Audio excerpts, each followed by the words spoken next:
शिवाजी महाराज की जय. जय जिजाऊ मित्रांनो.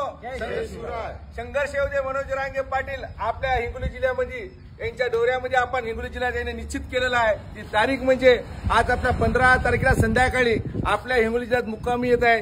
परंतु यांची सोय करण्यासाठी आज मराठा समाज एकवटलेला आहे आणि आपल्या समाजाला न्याय आणि हक्कासाठी लढणारं नेतृत्व संघर्ष योद्धा मनोज जरांगे पाटील त्यांना मुक्कामासाठी डॉक्टर जयदीप देशमुख आणि भूषण देशमुखना आपलं मयूरदीप पॅलेस आपल्यासाठी न मूल्य काही न घेता या संघर्ष योद्ध्याची सेवा म्हणजे या ईश्वराची सेवा म्हणून आपल्याला पैसे न घेता न देता एका शब्दामध्ये आपल्याला यस म्हणून टाकलं. त्यांच्या या कार्याला आणि त्यांच्या या समाजाबद्दल असलेली कळकळ यांनी आज आपल्या समाजापुढे दाखवून टाकली आणि आज सकल मराठा समाज हिंगोली जिल्हा त्यांच्याकडे सलाम करते. जय जिजाऊ.